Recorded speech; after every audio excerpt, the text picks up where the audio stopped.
আজ ব্রিগেডে ৫ লক্ষের উপস্থিতিতে গীতা পাঠের আসর বসেছে। আয়োজকদের দাবি, এই উদ্যোগের লক্ষ্য হিন্দুদের আধ্যাত্মিক জাগরণ। এই অনুষ্ঠানে যোগগুরু বা ব্যবসায়ী বাবা রামদেব, এই সঙ্গে ধর্মগুরু ধীরেন্দ্র শাস্ত্রী, কার্তিক মহারাজ ভাষণ দেবেন এবং গীতা পাঠে অংশগ্রহণ করবেন। রাজ্যপাল সিভি আনন্দ বোসেরও উপস্থিত থাকার কথা রয়েছে। যোগ দেবেন 150 সাধু সন্ত। এছাড়াও অনুষ্ঠানে আসা লোকজনেদের ঢোকা বেরোনোর জন্য 18টি গেট তৈরি করা হয়েছে। 2024 লোকসভা ভোটের আগে এই ধরনের গীতা পাঠের আয়োজন করা হয়েছিল এবং দেখা যাচ্ছে যে বছর ঘুরলেই 2026 বিধানসভা নির্বাচনের প্রাক্কালে আবারও কিন্তু এইভাবেই গীতা পাঠের আয়োজন করা হয়েছে। 9টা থেকে কিন্তু সেখানে কার্যসূচি অর্থাৎ কর্মসূচি শুরুর কথা ছিল। ঠিক এখন কি ছবি উঠে আসছে 10টা নাগাদ, আমরা দেখে নেব। অভিষেক জুড়ে গিয়েছে আমাদের সাথে। অভিষেক, আজ সনাতন সংস্কৃতি সংসদের কার্যত এইভাবে একটি গুরুত্বপূর্ণ আয়োজন এবং প্রচুর সনাতনী মানুষের আগমন হয়েছে, দূর দূরান্ত থেকে তারা এসেছেন। ঠিক কতটা ভিড়ে ঠাসা এবং কতটা উৎসবমুখর পরিবেশ? একেবারে দেখো, আমি এই মুহূর্তে রয়েছি ব্রিগেড প্যারেড গ্রাউন্ডের ঠিক সামনে, যেখান থেকে কিন্তু প্রচুর মানুষ বিভিন্ন জায়গা থেকে এসে তারা কিন্তু আজকে যে 5 লক্ষ কণ্ঠে গীতা পাঠ, সেই গীতা পাঠ শুনতে কিন্তু তারা এসছেন। এখানে কিন্তু রামদেব বাবা উপস্থিত থাকবেন, থাকবে বাগেশ্বর বাবা, এবং সেখানে দেখতেই পাচ্ছ প্রচুর মানুষ। কোথা থেকে এসছেন? চন্দননগর মন্ডল 1। কোথা থেকে এসছেন? মন্ডল 4। দেখছেন জনজোয়ার লেগে গেছে হিন্দু জাগরণের। আস্তে আস্তে প্রচুর সংখ্যক। একদিকে দেখা যাচ্ছে যে বাবরি মসজিদে শিলান্যাস, অন্যদিকে লক্ষ কণ্ঠে গীতা পাঠ, কি বলবেন? সর্বপ্রথম বলি, যেই বাংলায় মৌলবাদীরা এত সাপোর্ট পায়, যেখানে হিন্দুরা সনাতনীরা বলতে ভয় পায় যে আমরা সনাতনী, সেখানে আজকে সনাতনীদের জয়। যে এই রাজ্যে 5 লক্ষ কণ্ঠে গীতা হচ্ছে, এটা আজকে সকল সনাতনীদের জয় এবং আজকে গর্বের দিন এটা আমাদের। একেবারে আরেকজনকে পেয়েছি, দেখতেই পাচ্ছি। কোথা থেকে এসছেন? আমি এসছি বাঁকড়া থেকে। এই গীতা পাঠ শুনতে এসছেন? একেবারে দেখতে পাচ্ছ যে প্রচুর মানুষ তারা কিন্তু এই মুহূর্তে ব্রিগেড প্যারেড গ্রাউন্ডের উদ্দেশ্যে, তাদের সাথে আমরাও প্রবেশ করছি। দেখতেই পাচ্ছ নিউজ লাইভ বাংলায়, দর্শকরাও দেখতে পাচ্ছে যে প্রচুর মাথা দেখা যাচ্ছে। তারা বিভিন্ন জায়গা, চন্দননগর, বিভিন্ন জায়গা থেকে, জেলা থেকে আসছে। কোথা থেকে এসছে? আমি হাওড়া রানিয়ারি থেকে এসেছি। আজকে এই যে হিন্দুদের জাগরণ বা সনাতনীদের জাগরণ, কি বলবেন? এই গীতা পাঠে অনেকে থাকছে, গীতায় জ্ঞান আছে, আমরা সবাই জ্ঞান অর্জন করতে আসছি এবং হিন্দুত্বকে একতার জন্য আমরা এখানে আসছি। আচ্ছা, বাবরি মসজিদে শিলান্যাস হলো, অপরদিকে দেখা বাবরি মসজিদে শিলান্যাস, অন্যদিকে আজকের এই গীতা পাঠ। কোথাও গিয়ে 2026 ভোটের আগে রাজনৈতিক দিক বাদ দিয়েও সাধারণ মানুষের বক্তব্য কি, এখন মানুষ কি চাইছে, এই সব দেখার পর পরিবর্তন চাইছে, আর 26-এ পরিবর্তন হবে, এটা কেউ রুখতে পারবে না। কে আসবে 26-এ? একজন আসবে, কিন্তু দিদি থাকবে না। একেবারেই সেই বক্তব্য উঠে আসছে। দেখতেই পাচ্ছ প্রচুর মানুষ, ঠিক আছে, প্রচুর মানুষ দেখা যাচ্ছে এখানে, যে তারা কিন্তু আসছেন বিভিন্ন জায়গা থেকে। তারা এসে আজকের এই যে লক্ষ কণ্ঠে গীতা পাঠ, 5 লক্ষ কণ্ঠে গীতা পাঠ, সেই উদ্দেশ্যে কিন্তু তারা বিভিন্ন জায়গা থেকে আসছে, ছোট থেকে বড়। আমরা দেখতে পাচ্ছি বয়স্ক মানুষরা যেরকম আসছে, সেরকম কিন্তু ছোটরাও আসছে, এদেরাও আসছে। দেখতেই পাচ্ছি জয় শ্রীরাম, লক্ষ কণ্ঠে গীতা পাঠ, জয় জয় শ্রীরাম দেখাই যাচ্ছে। এখানে আরেকজনকে আমি পেয়েছি, আমরা দেখলাম যে প্রচুর মানুষের ভিড়। আজকের এই যে গীতা পাঠ, কোথাও গিয়ে সনাতনীদের বা হিন্দু ধর্মের একটা তাৎপর্যপূর্ণ জায়গা বা তাৎপর্যপূর্ণ দিন বলে মনে করছে। 100 বার, 500 বছর পর রাম মন্দির হয়েছে, আর এখানেও হচ্ছে হিন্দু ধর্ম পুনঃপ্রতিষ্ঠিত করতে হবে। হিন্দু ভাই সবাইকে একত্রিত করে আজকে হিন্দু ধর্মের ধ্বজা ওড়াতে হবে। কালকে যে বাবরি মসজিদে শিলান্যাস হয়ে গেল, তারপরে আজকের এই ব্রিগেড মাঠে এই লক্ষ কণ্ঠে গীতা পাঠ কতটা জরুরি? লক্ষ কণ্ঠে গীতা পাঠ এমনিতেই হবে, বাবরি মসজিদের সঙ্গে এর কোনো সম্পর্ক নেই। আমাদের হিন্দুত্ব জেগেছে, আরো আগে জাগা উচিত ছিল, কিন্তু একটা সরকার সেটাকে করতে দিচ্ছিল না। সেই সরকারের বাঁধ আর মানবে না। একেবারেই দেখাই যাচ্ছে পুলিশ প্রশাসন কিন্তু একেবারে কড়া নিরাপত্তা রেখেছে। দেখতেই পাচ্ছ নিরাপত্তার বেষ্টনী, চারিদিকে ব্যারিকেড করে দেওয়া হয়েছে। দেখাই যাচ্ছে সেই চিত্র, মানুষ যাতে তাদের আসতে কোনো অসুবিধা না হয়। এবং দেখাই যাচ্ছে একেবারে জয় শ্রী রাম লেখা এক বড় পতাকা নিয়ে, বড় ধ্বজা নিয়ে একদম হনুমানজির একেবারে পতাকা নিয়ে কিছু মানুষ তারা কিন্তু আসছেন, প্রত্যেকের গলায় কিন্তু একেবারে গেরুয়া দেখা যাচ্ছে যে গেরুয়া কাপড়, এবং সেখানে দাঁড়িয়ে প্রত্যেকে তারা আজকে দেখতে পাচ্ছ একজন ছোট একজন খুদে কোথা থেকে এসছেন? জাঙ্গিপাড়া থানা। হুগলি তো ছোট বাচ্চাকে নিয়ে এসছেন। হ্যাঁ, গীতা পাঠ করাতে নিয়ে আসছি। আচ্ছা, এই বাচ্চাটাও গীতা পাঠ করবে? গীতা পাঠ করবে। তুমি গীতা পাঠ করবে? হ্যাঁ বলো না বাবা, বলো হ্যাঁ, বলো বলো হ্যাঁ হ্যাঁ। একটা ছোট বাচ্চাও কিন্তু গীতা পাঠ করতে এসছে, এবং আমরা এই ভিড়ের মাঝখান দিয়ে একদম সরাসরি নিউজ লাইভ বাংলা দেখাচ্ছে যে মানুষ কতটা আজকের উচ্ছ্বাসিত, এবং তারা আজকের এই গীতা পাঠ শোনার জন্য এসছে। কোথাও গিয়ে গীতা নামটা শুনলেই আমাদের মন শান্ত হয়ে যায়, এবং এখানে সেই ভগবত গীতা আমি একবার দেখাবো। এই সেই ভগবত গীতা কিন্তু এখানে বিক্রি করা হচ্ছে। প্রচুর মানুষ যারা আসছেন তারা কিন্তু এটা ক্রয় করতে পারবেন, এবং তার সাথে দেখা যাচ্ছে একেবারে সনাতনীদের বিভিন্ন ঠাকুর, হিন্দু ধর্মের বিভিন্ন ঠাকুর, রাধাকৃষ্ণ থেকে শুরু করে বিভিন্ন যে ক্যালেন্ডার, সেগুলো কিন্তু বিক্রি হচ্ছে। কোথাও গিয়ে বলা যেতে পারে আজ কিন্তু হিন্দু ধর্মের, সনাতনী ধর্মের জয়, এবং প্রচুর মানুষ সেটা প্রমাণ করে দিচ্ছে। প্রচুর মানুষ, হাজার হাজার লক্ষ লক্ষ মানুষ তারা এখানে এসে প্রমাণ করে দিচ্ছে যে আজকে ব্রিগেড মাঠে এই গীতা পাঠ কোথাও গিয়ে হিন্দু সনাতনীদের জন্য কিন্তু একটা তাৎপর্যপূর্ণ হয়ে উঠবে, এবং কোথাও গিয়ে আজকের সাফল্যমণ্ডিত হয়ে যাবে এই গীতা পাঠের অনুষ্ঠান। এবং দেখাই যাচ্ছে যতটা চোখ যাচ্ছে, দেখতেই পাচ্ছ নিউজ লাইভ বাংলায় সরাসরি যতটা চোখ যাচ্ছে পুরোটাই কিন্তু মানুষের ভিড়, এবং তারা প্রত্যেকে একদম 5 লক্ষ কণ্ঠে গীতা পাঠ সেই অনুষ্ঠানে যোগ দিতে এসছেন। থাকবে রামদেব বাবা, বাগেশ্বর বাবা, এবং সেখানে দাঁড়িয়ে কোথাও গিয়ে আজকের দিনটা কিন্তু হিন্দু সনাতনীদের জন্য গুরুত্বপূর্ণ হয়ে উঠছে বাংলায় দেখা। ঠিক সেই ছবি উঠে এলো অভিষেকের মাধ্যমে। আমরা সেই ছবি আপনাদের সামনে তুলে ধরছি, যেখানে গতকাল আমরা দেখিয়েছি যে বাবরি মসজিদের শিলান্যাস হয়েছে। সেখানে মক্কা মদিনা থেকে ইমামরা এসে কোরআন পাঠ করেছেন, এবং আজ ঠিক একেবারে ব্যতিক্রম ছবি। গতকালের কোরআন পাঠের পর আজ কিন্তু গীতা পাঠের আসর বসেছে। এই গীতা পাঠের আয়োজন করা হয়েছে 5 লক্ষ হিন্দু সনাতনী ধর্মের মানুষদের উপস্থিতিতে। আজ গীতা পাঠ করা হবে, যেখানে কচি কাঁচা থেকে শুরু করে সমস্ত বয়সী মানুষেরা সেখানে উপস্থিত হয়েছেন, এবং হিন্দুত্বের জয় হবে ঠিক এই স্লোগানই কিন্তু উঠে আসছে। চারিদিকে জয় শ্রীরাম এই স্লোগান, এবং সকলকে গেরুয়া বস্ত্র পরিধান করে কিন্তু সেখানে আগমন করতে দেখা যাচ্ছে। অভিষেকের কাছে আবারও চলে যাবো। অভিষেক, যেই ছবি তুমি তুলে ধরছো, প্রচুর গীতা সেখানে বিক্রি হচ্ছে, বিকোচ্ছে সেখানে গীতা। একেবারে সুন্দর একটি সনাতনী পরিবেশ সেখানে সৃষ্টি হয়েছে। হিন্দু ধর্মের জয় জয়কার সেই ছবি আমরা দেখতে পাচ্ছি। যারা আগত হচ্ছেন, যারা আগমন করছেন এখনো পর্যন্ত, তারা তাদের সাথে কথা বলো, তারা কি চান এর পরবর্তীতে 26-এর বিধানসভা নির্বাচনের প্রাক্কালে তাদের দাবি কি? কেননা আমরা গতকালই দেখেছি যে গতকাল হয়েছিল কোরআন পাঠ, আজ হচ্ছে গীতা পাঠ। তাহলে বাংলার রাজনীতিতে এখন কি চলছে, কোন দিকে মেরুকরণ ঘুরছে, সমস্তটা তুলে ধরো। একেবারে একেবারে একেবারে সেই ছবি দেখাচ্ছিলাম। দেখো, একদিকে যেরকম বিক্রি হচ্ছে গীতা এবং ভগবত গীতা, সেরকম ভাবে ক্যালেন্ডার দেখতেই পাচ্ছ, রাধাকৃষ্ণের ক্যালেন্ডার, এবং প্রচুর মানুষ তারা আসছেন। আজকের এই যে গীতা পাঠ কোথাও তাৎপর্যপূর্ণ হয়ে দাঁড়াবে। আজকের এই গীতা পাঠ কি বলবেন? কোথা থেকে এসছেন? আমরা নদিয়া থেকে আসছি। নদিয়া থেকে এসছেন? হ্যাঁ। আজকের এই গীতা পাঠ শোনার জন্য এসছেন? হ্যাঁ আচ্ছা, পরিবারের সবাই এসছে? হ্যাঁ আসছে। এই দেখতেই পাচ্ছ সেই ছবি দেখাচ্ছি।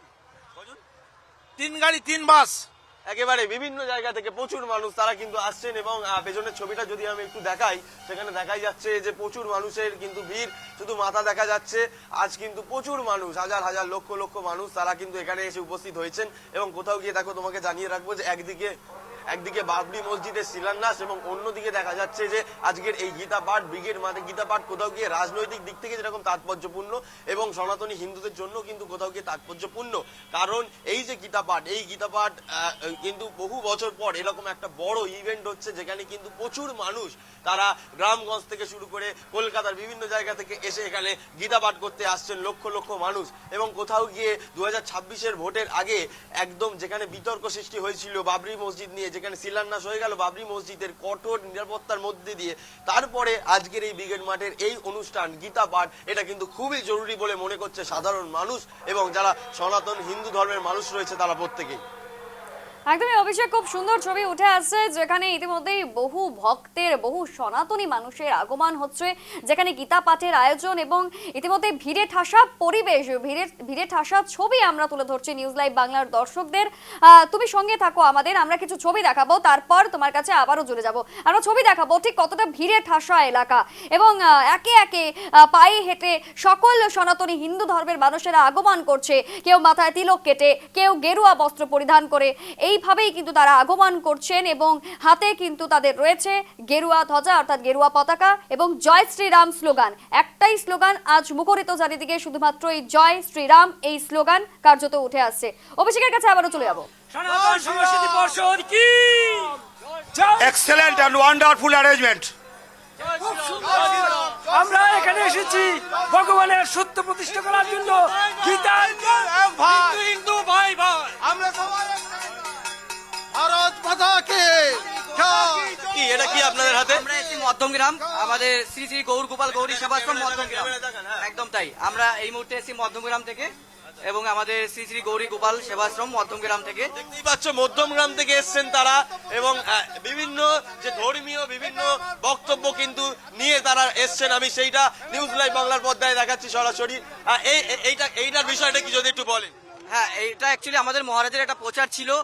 আমরা যে হিন্দুরা আজকে পিছিয়ে আছি, আমাদের প্রত্যেককে এখন এগিয়ে আসতে হবে, সেই কারণে একটা প্রচার এবং আমাদের মহারাজ সমস্তভাবে এই প্রচারটা করেছেন। এবং আপনাদের কি মনে হয়, আপনারা তো ধর্মীয় মানুষ, আপনাদের কি মনে হয় যে এই যে বাবরি মসজিদ হলো, শিলান্যাস হয়ে গেল বাবরি মসজিদের, কোথাও গিয়ে আমাদের যে পশ্চিমবঙ্গ বা এখানকার মানুষকে একটু বিভেদ করার চেষ্টা করা হচ্ছে, কোথাও গিয়ে ধর্মীয় বিভেদ?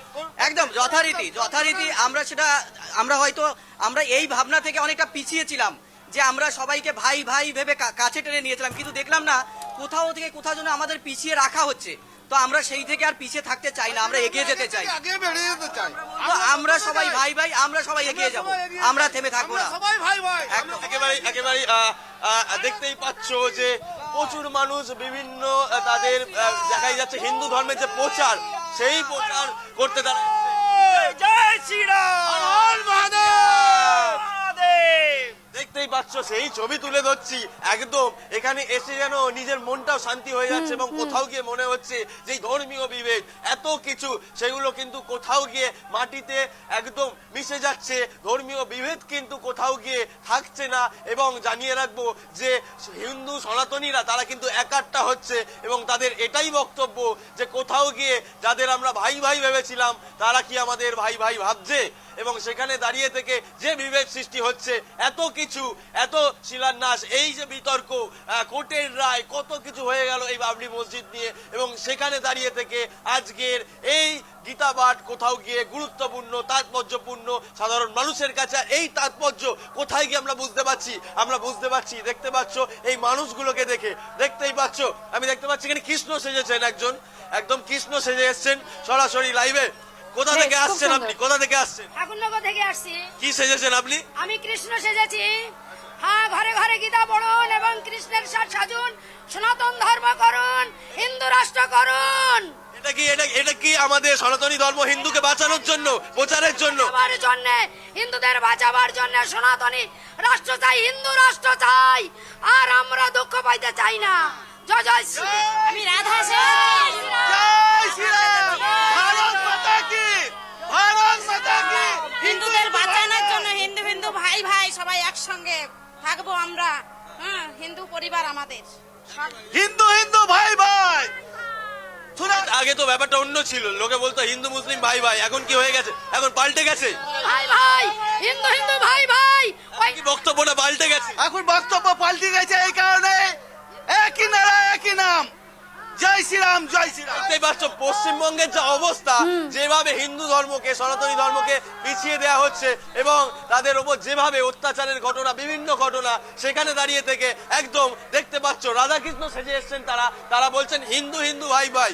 নট হিন্দু মুসলিম ভাই ভাই, এটাই তাদের বক্তব্য। কারণ অনেক কিছু ঘটে গেছে, তাই তারা হিন্দু এবং এই সনাতনী ধর্মকে এগিয়ে নিয়ে যেতে তাদের এই আজকের প্রচেষ্টা, এবং এই প্রচেষ্টা শুধু একবার সানুঘোষ তুমি দেখাও যে প্রচুর মানুষ তারা বিভিন্ন জায়গা থেকে এসেছেন, আসছেন, দেখাই যাচ্ছে। আর এই দেখেই কিন্তু বোঝা যাচ্ছে আজকের দিনের তাৎপর্য, আজকের দিনের গুরুত্ব এবং আজকের দিনের যে সাফল্য এই গীতা পাঠের, সেখানে দাঁড়িয়ে দেখাই যাচ্ছে। দেখতেই পাচ্ছ প্রত্যেকের মুখে জয় শ্রীরাম এবং সনাতনী ধর্মকে এগিয়ে নিয়ে যাওয়ার একটা প্রচেষ্টা, একটা বার্তা, এবং আরো প্রচার বাড়ুক, একাট্টা হোক হিন্দু হিন্দু ভাই ভাই, এই বক্তব্য নিয়ে তারা কিন্তু এগিয়ে এসছেন। একদম ঢোল করতাল নিয়ে তারা এসছেন। আমি একবার দেখাবো কোথা থেকে এসছে। একদম কীর্তন করতে করতে হিন্দুদের প্রচার চলছে, দেখতে পাচ্ছ সনাতনীরা আজ গর্জে উঠেছে, তারা একাট্টা হয়েছে, একদম বাহিনী জাগ্রত রামসেনা বাহিনী একেবারে দেখতেই পাচ্ছ কীর্তন করতে করতে তারা কিন্তু আসছেন।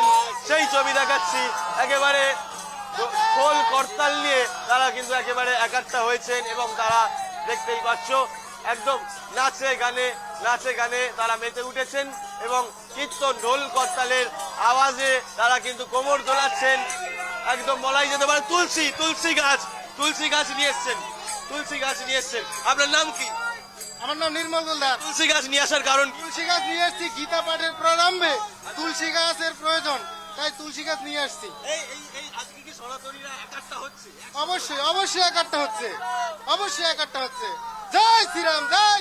একেবারেই দেখো সেই বক্তব্যই কিন্তু একেবারে তুলে ধরছিলাম, যেখানে কিন্তু বোঝাই যাচ্ছে হিন্দুরা আজকে সনাতনীরা একাট্টা হচ্ছে। প্রচুর মানুষ যেরকম রয়েছে, তুলসী গাছ সেরকম খোল করতাল বিভিন্ন জিনিস নিয়ে তারা কিন্তু আজকে রাস্তায় নেমেছেন এবং এসে পৌঁছাচ্ছেন ব্রিগেডের উদ্দেশ্যে। এবং এত বড় একটি ধ্বজা, একদম মহাদেবের একটি ধ্বজা নিয়ে দেখতে পাচ্ছি, মহাদেবের ধ্বজা নিয়ে এসছেন। আপনারা একটু যদি দেখান, দেখতেই পাচ্ছ মহাদেবের ধ্বজা নিয়ে তারা এসছেন এখানে। এবং কোথা থেকে এসছেন আপনারা? আমরা ক্যানিং থেকে এসেছি। আচ্ছা, আজকে কি সনাতনীদেরই দিন? একদম সনাতন আজকে টোটাল আমরা পশ্চিমবঙ্গে যত মানুষ আছে আমরা সনাতনী, আমরা একত্রিত হচ্ছি এবং একত্রিত বার্তা দিতে চাইছি যে আমরা আগামী দিনে আমাদের হিন্দুস্তান রাষ্ট্র ঘোষণা করব, এই আমাদের শপথ নিয়ে আমরা এগিয়ে চলেছি। আর এইটা হচ্ছে অমরনাথ থেকে আমাদের নিয়ে আসা, এবং অমরনাথে পুজো করে এর শপথ নিয়ে বলছি আমরা হিন্দু রাষ্ট্র ঘোষণা করব। ভারতে হিন্দু রাষ্ট্র ঘোষণা করার জন্য তারা কিন্তু অমরনাথ থেকে এই মহাদেবের ধ্বজা নিয়ে এসছেন। ভারত মাতা কি। হিন্দু যদি বাঁচতে চাও, বিভেদ ভুলে এক হয়। প্রত্যেকটা হিন্দুদের কাছে আমাদের আহ্বান, এই 5 লক্ষ কণ্ঠের গীতা পাঠ সাফল্যমণ্ডিত হবে, এবং বহু মানুষ যারা ভক্তবৃন্দ আছে তারা লাখে আসছে। আমরাও আশা করি যে আপনারাও আসবেন আর এই গীতা পাঠকে সাফল্যমণ্ডিত করবেন। প্রত্যেকটা হিন্দুর কাছে একটাই বার্তা, সবাই এক হন। একেবারে সেই ছবি কিন্তু দেখাচ্ছি, এবং দেখাই যাচ্ছে কোথাও দেখা যাচ্ছে মহাদেবের ধ্বজা, এবং কোথাও দেখা যাচ্ছে তুলসী গাছ, কোথাও দেখা যাচ্ছে ঢোল করতাল নিয়ে তারা কিন্তু রাস্তায় নামছেন। তারা কিন্তু এসছেন ব্রিগেডের উদ্দেশ্যে, এবং প্রচুর মানুষ আবারও সেই চিত্র, প্রচুর মানুষ, লক্ষ মানুষ দেখতেই পাচ্ছ তারা আসছেন। তারা তাদের সনাতনী ধর্মকে, হিন্দু ধর্মকে এগিয়ে নিয়ে যেতে। আমরা হিন্দুত্বকে নিয়ে এসেছি, যেটা হিন্দুত্ব আগে বলে যাচ্ছিল না, আজকে আমরা হিন্দুত্ব জেনে সব সনাতন এক জায়গা হয়ে গেছে। আমরা চাইছি 2026-এ দেখিয়ে দেব সনাতনের পাওয়ার কি হতে পারে। 2026-এই বোঝা যাবে যে সনাতনীদের ক্ষমতা কোথায়। একদমই অভিষেক, 2026-এই বোঝা যাবে সনাতনীদের ঠিক ক্ষমতা কোথায়। আজ যেই ছবি আমরা দেখতে পাচ্ছি তোমার মাধ্যমে কলকাতার ব্রিগেডে, ঠিক যেই ছবি উঠে আসছে, হিন্দু সনাতনীরা আজ জেগে উঠেছে। গতকাল আমরা দেখেছিলাম যেই ছবি, একেবারে ব্যতিক্রমী ছবি, যেখানে সংখ্যালঘুরা একত্রিত হয়েছিল। মক্কা মদিনা থেকে যেখানে এসেছিল ইমামরা, তারা একেবারে কোরআন পাঠ করেছিল। আজ হচ্ছে গীতা পাঠ, এবং এই দিকেই আমাদের নজর থাকবে। অভিষেক, আপাতত তোমাকে ধন্যবাদ, আবারও তোমার সঙ্গে পরবর্তীতে জুড়ে যাব।